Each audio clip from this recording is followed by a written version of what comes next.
Hello, friends. Welcome to this latest episode. And today we have with us a very special guest, Mr. Qambar Malik Baloch. Qambarji, thank you so much for joining the show. And Qambarji is joining this show from United Kingdom, and he has been on our show in the past. And today we are going to talk about the current state of affairs in Balochistan. Just to give you a brief intro of Qambar Saab, he is the General Secretary of the Baloch Advocacy and Studies Center, and he himself has been a victim of enforced disappearances in Balochistan in the past. So, we'll be giving the detailed description of the Baloch Advocacy and Studies Center in the description box, and also a further detailed description of Mr. Qambar Malik Baloch in the description box. So, and we'll also be sharing the URL of the website. You can continue to track issues related to Balochistan on the website of this think tank. Mr. Baloch, thank you so much for joining the show, and thank you so much for taking time out from your busy schedule. Thank you very much, Mr. Arun. Sir, my first question is, the situation in Balochistan appears to be deteriorating, but much of it is being overshadowed right now by, the Middle East crisis. But we, in, Asia, we call it basically the West Asia crisis or the Middle East crisis, or, this US, Israel versus Iran war. So, Balochistan issue seems to have been overshadowed by it for the time being. And from your perspective, what is actually happening on the ground right now in Balochistan?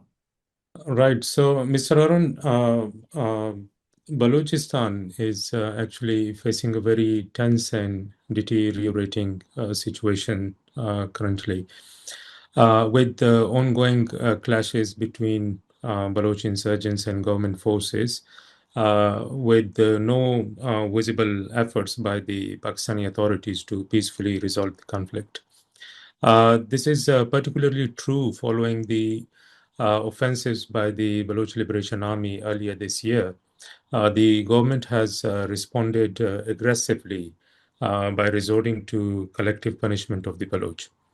What we hear from the ground is that many of the families are being forced to publicly disown their members who are suspected of being involved in the armed resistance movement, or in some cases to facilitate the authorities in capturing them.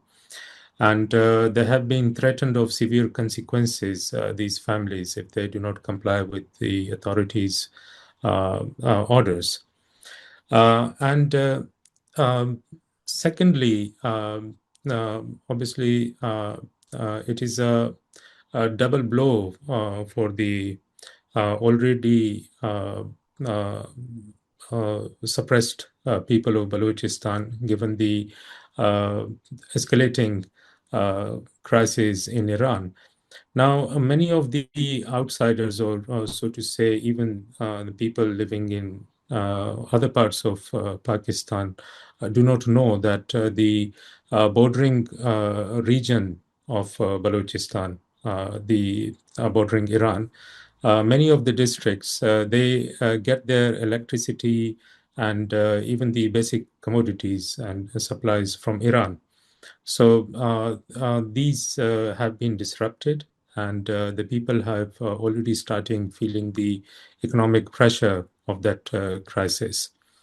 Yeah. Recently, we have reports from Panjgur that suggest that a young man was allegedly abducted, and what locals describe as by a pro-state armed group, what we call basically the kill and dump squads of the Pakistani establishment. We have also seen earlier cases, where families claim abducted youth later turn up dead, pointing to a pattern of enforced disappearances. And as I said in the intro, you yourself have been victim of this process. So, do you see now this as a part of a systematic strategy? And how widespread is this phenomena today? Right. So Panjgur, which is also my hometown, is one of the most affected districts in Balochistan. Just from beginning of January to till the to the first week of March, about 22 young men, including teenagers, were extrajudicially murdered by the Pakistani authorities and their auxiliary groups. And it is not a hidden fact that these death squads are backed by the Pakistani military. Uh, and these groups actually began operating in 2009 under the Pakistani military's protection. And these were operating under various names, and they were being used to identify, abduct, torture, and killed Baloch political activists and leaders. And these members of these death squad, we have to understand that the people who are involved in these death squads are basically religious extremists and criminals, and those are outcasted by the society for their behavior. Now, Pakistani authorities used these individuals in these death squads. One of the uh, uh, these organization, this group, the death squad group, called the Baloch Musalla Difa Tanzim. Uh, its leader, Shafiq Rahman, also known as Shafiq Mengal, he not even was contesting election as an independent candidate in the past, but now currently has been provided with a party ticket by the Pakistan People's Party, which is one of the largest political parties in Pakistan. So it it goes on to show that these members of these death squad have been highly rewarded for their crimes in Balochistan. It is like the more you suppress the Baloch, the more you get rewarded. So these being used as an incentive for these groups. And we are seeing an intensified crackdown on the Baloch and an increase, I would say, a rapid increase in the cases of enforced disappearances being carried out by the authorities as well as by the members of these death squads. So, no, there was another disturbing case in which a youth was reportedly shot dead in Mastung, following, correct my, pronunciation if I'm wrong, following a raid on the eve of Eid. With the family alleging that again, there was involvement of these death squads. So, when such incidents occur around sensitive periods like Eid, what message do you think it sends to local communities, and what is the message which Pakistani establishment is trying to send? Right. So in Balochistan, actually, Eid has lost its meaning as a joyful time for families to gather and celebrate, as thousands of people are missing with their fate not known to their families. So Eid actually just adds soul to the wounds of these families as it reminds them of what is missing from their lives. And for Pakistan, targeting individuals on the eve of Eid, it only creates fear and intimidation, sending out a clear message to the Baloch that despite, I mean, regardless of what the occasion is, the ordinary Baloch is not safe in Balochistan. It also reminds me of another case from 2010 when one of the Baloch journalists from Gwadar district of Balochistan, Lala Hamid, he was abducted and then killed by the Pakistani authorities. When his body was found, the family also found a paper left by the authorities in his pocket with Eid Mubarak to the Baloch nation written on it. So, uh, yeah. Uh, That's it. So, no, if we look at the larger picture, the state of Pakistan continues to justify its action as counter-terrorism in Balochistan, especially when it comes to in context of Baloch Liberation Army, but with reports of the students, youth, and civilians being targeted. So, how do you explain the state's approach, and what is the way forward? Of how this situation is going to pan out? Because as I mentioned earlier, that it's getting deteriorating. It is actually deteriorating day by day. So how do you see this panning out, and what is the state's basically larger plan?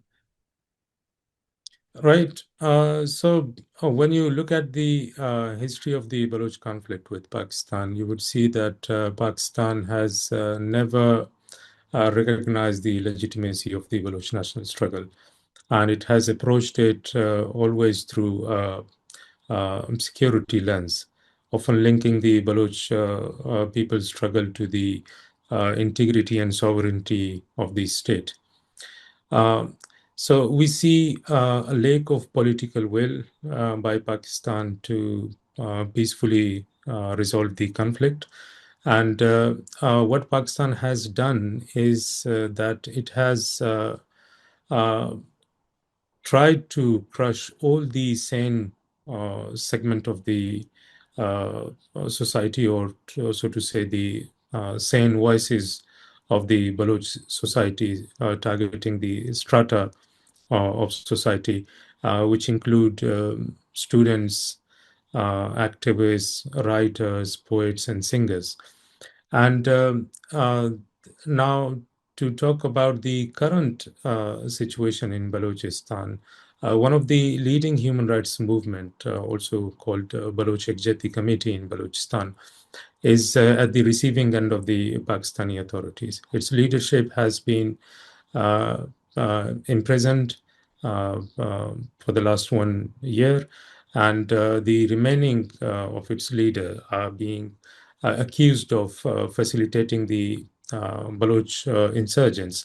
So these are the pretexts that Pakistani authorities have often used in the past and are using even now to crack down against peaceful political activists.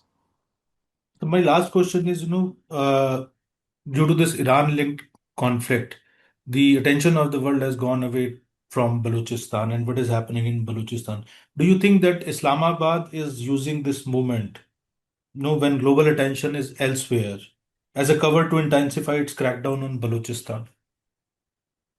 It is very unfortunate that even in the past, situations have worked out in the interest of Pakistan.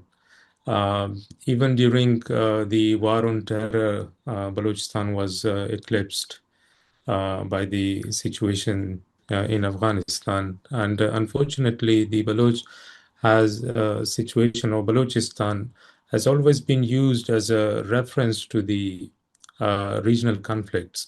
And this is one of the reasons that the human rights situation is in Balochistan is quite underestimated.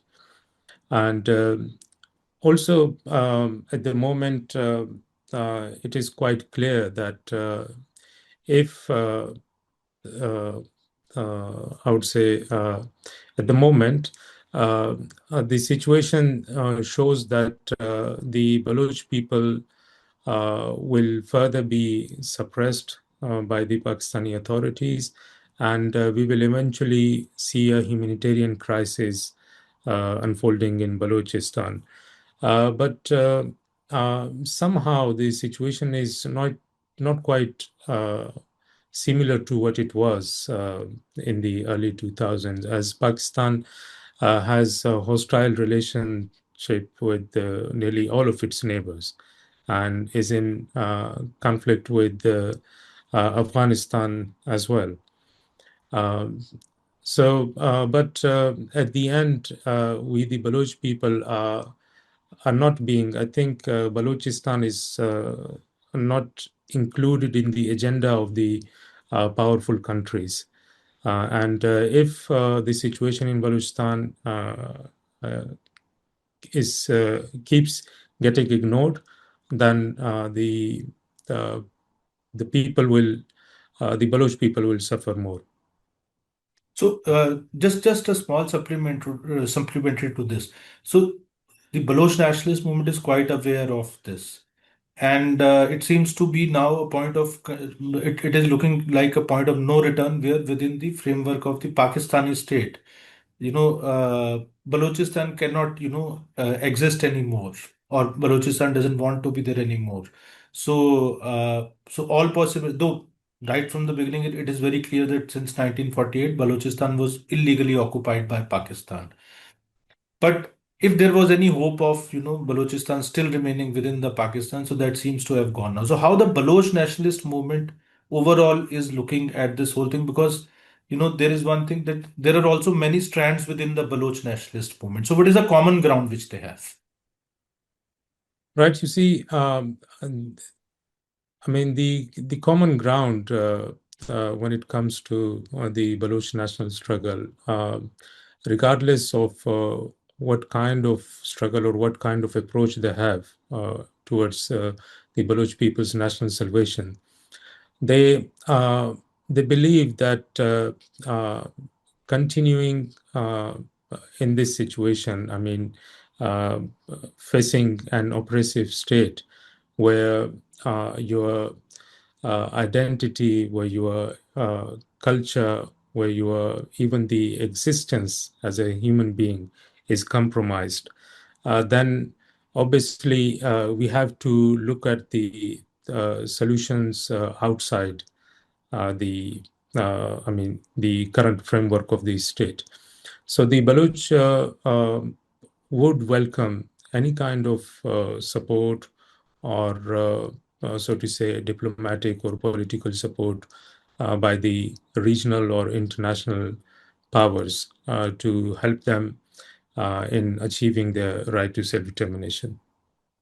Thank you, sir, for taking time out from your busy schedule. And Balochistan is not merely a continuously developing story, but it's a very tragic, I would say, a story.